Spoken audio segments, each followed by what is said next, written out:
Mimi naomba tu kwanza nitoe shukrani za aina yake na pekee kwako wewe binafsi kwa jinsi ambavyo umekuwa kama msaidizi mkuu wa Mheshimiwa Rais katika uendeshaji wa shughuli za serikali. Umetupa upendeleo Wizara ya Kilimo kwa kusimama na sisi kwenye mazao yote muhimu na kimkakati hapa nchini. Leo tuko hapa kwenye alizeti, lakini umetushika mkono kwenye michikichi, kwenye mkonge, kwenye korosho, kwenye pamba, kwenye chai, mazao yote. Na kwa namna pekee umekubali kuwa unakuja mwenyewe unaendesha vikao vya wadau, ili pamoja na kwamba sisi tunapaswa kusikiliza na wao usikie yale ambayo wadau wanayasema ili tuende tukatekeleze. Kwa kweli nakushukuru sana Mheshimiwa Waziri Mkuu. Na lazima niseme kweli kwamba wakati tunazungumza na Waziri Mkuu kuhusu kikao hiki muhimu, yeye ndio aliagiza tuje Singida.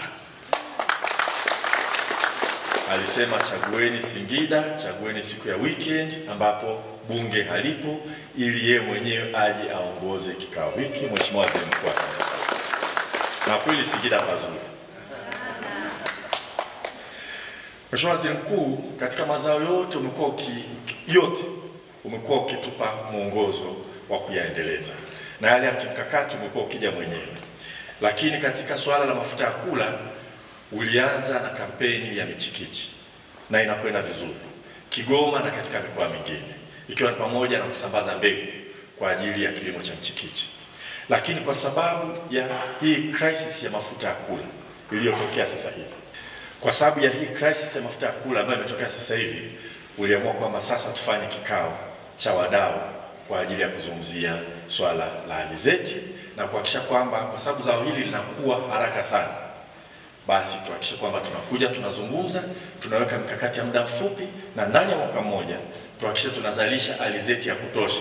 Hata kama hatutakula sisi, tutauza nje wakati mafuta mengine yanaingia. Kwa hiyo naomba tu Mheshimiwa Waziri Mkuu nitoe maelezo machache kabla ya kuomba kufungulia na kutuendeshea kikao chetu. La kwanza, hapa tuko mikoa mitatu na wadau kutoka nchi nzima. Kwa kwenye uongozi tuko mkoa wa Singida, Dodoma na Simiyu, lakini wadau wanatoka nchi nzima. Mheshimiwa Waziri Mkuu, sababu ya kuanza na mikoa hii kwenye kikao hiki cha kwako leo ni kwa sababu kwanza umeshaagiza wakati wakuu wa mikoa wote pamoja na makatibu tawala watakapokuwa na semina elekezi itengwe siku moja ya kuzungumza mkakati wa kuongeza uzalishaji wa alizeti Tanzania nzima.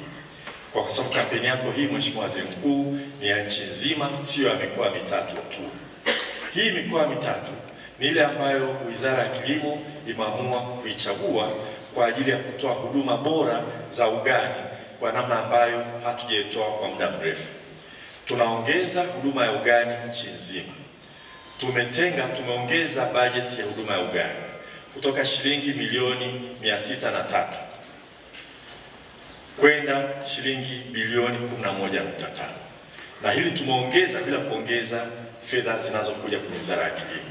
Fedha hizi zitaenda nchi nzima, lakini tumetenga fungu kubwa kwa ajili ya mikoa mitatu hii ili kuonyesha tukitaka kufanya huduma za ugani tuzifanye vipi.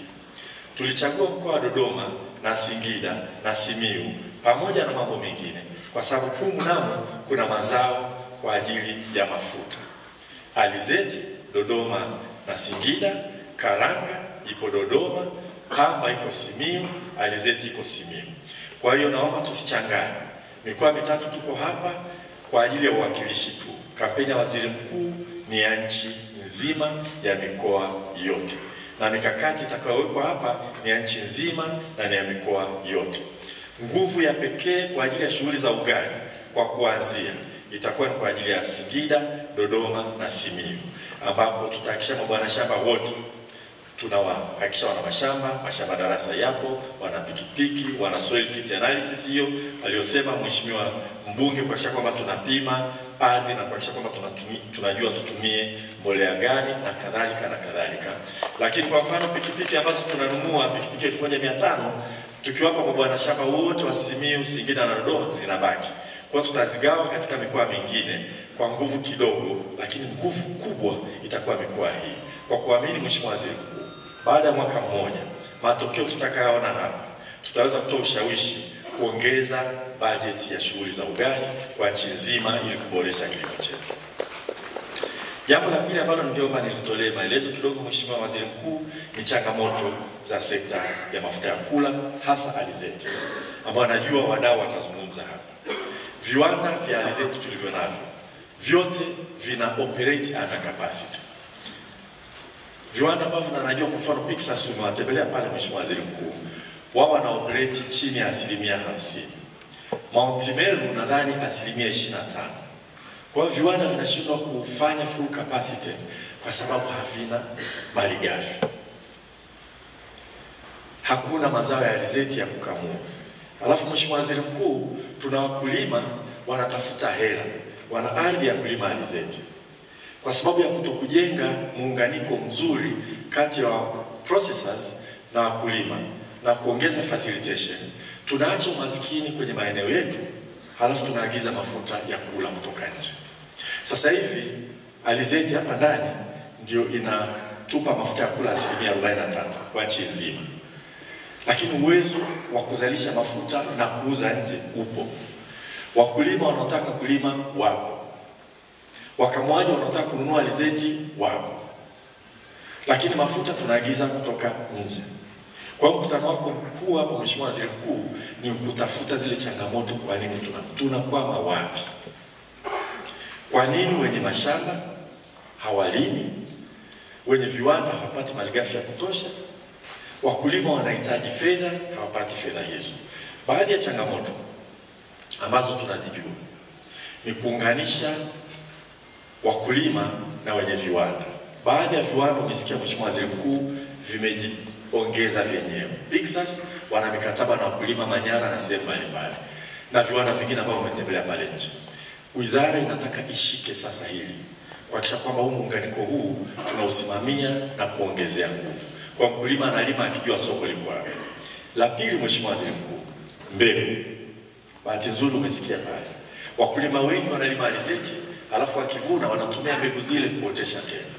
Tija inakuwa ndogo sana. Na kama tulivyoongea wakati wa budget, tija ikiwa ndogo, lazima bei ya mazao iwe kubwa sana ili mkulima aone inalipa kulima.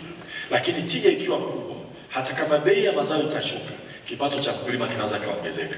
Kwa sababu kama unaweza kupata magunia 25 badala ya magunia 8 ya alizeti, hata kama bei itapungua, bado kipato kitaongezeka. Maana yake ni kwamba na wenye viwanda wanaweza kununua alizeti na kukamua mafuta yakatosha na kuendelea. Kwa hiyo swala la mbegu ni kubwa sana, na nimemtaja mtu wa IFAD Maxwell Mheshimiwa Waziri Mkuu, kwa sababu hata baada ya budget, pamoja kwamba tulipata takriban bilioni 8 kutoka IFAD kwenye budget kwa ajili ya mbegu na mambo mengine, na tuna program ya miaka 6. Lakini tulivyowaambia, tuliambiwa kwamba wana mkakati wa kusaidia kupambana na mambo ya COVID kwenye kilimo na nini, tukaomba tutengee hela zije kwa ajili ya shughuli hii ambayo naizindua leo, na wametutengea hela tayari, nimeambiwa tayari zimeshasainiwa. Hazitoshi, lakini tusipowataja hao wengine hawatakuja. Kwa hiyo nawapongeza sana IFAD kwa kitu walichofanya. Naomba wadau wengine wote waungane na IFAD kama bado pochi inatosha muongeze. Sasa hivi tunapata kama dola 882 kwa ajili ya mbegu, lakini naamini kwamba tunaweza tukapata nyingi zaidi. Tumekaa na mabenki Mheshimiwa Waziri Mkuu kutusaidia kununua mbegu kutoka nje kwa sasa hivi. Mheshimiwa Bashe tutampa fursa ya kutosha kuelezea mkakati uliopo. Lakini mimi hapa kwa kweli ni kushukuru sana taasisi zetu za fedha. Na ndugu yangu Jafet, hebu simama na wenzetu wote mliokuja taasisi za fedha. Simameni tuwapige makofi. Naombeni tu msimame na wasumbue, msimame tuwapige makofi. Asanteni sana. Asanteni sana. Kama atakavyoeleza Mheshimiwa Bashe, hawa pamoja na upungufu wa fedha watatuwezesha sisi kuanza kupata mbegu na kuziunganisha kupeleka kwa wakulima kupitia kwa wazalishaji wa mafuta ya alizeti. Kwa hiyo kubwa ni mbegu. Mheshimiwa Waziri Mkuu, hata kabla watu hawajalisema niseme ukweli. Mbegu yetu ya record na mbegu nyingine tulizoidhinisha za ndani hazitoshi kabisa. Kwa hiyo tutaanza kwa kuagiza mbegu kutoka nje kuhakikisha kwamba wote wanaotaka kulima kwa taratibu ambao tutaueleza watapata mbegu hizo, alafu watarecover wakati wanavuna. Lakini mkakati wa kuzalisha mbegu za ndani za kutosha unaanza. Tunajua kwamba Waziri wa Fedha ameniahidi na Waziri Mkuu tutakuwa tunakuja kukusalimia kwamba bajeti iliyopangwa ya mbegu itoke yote na itoke upfront. ili tuanze mikakati ya kuotesha mbegu zetu, kuzimultiply na kutumia umwagiliaji kwa ajili kama alivyosema mwenyekiti wetu wa kamati ya kudumu. Jambo la pili, kikwazo ni utaalamu wa uoteshaji. Mheshimiwa Waziri Mkuu, tumeona mashine pale ya kuoteshea kwa ajili ya kufanya spacing na kuhakikisha kwamba tunaotesha mbegu isiende chini sana, isikae juu sana.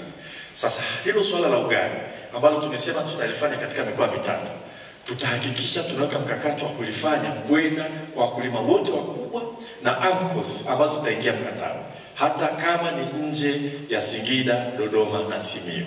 Mkulima wa alizeti popote alipo, mwenye shamba kubwa au shirika ambao kwa AMCOS wamesaini mkataba, tutajitahidi kuwapelekea utaalamu huu wa kilimo ili tulime kilimo bora, tuzalishe zaidi kwa ekari moja.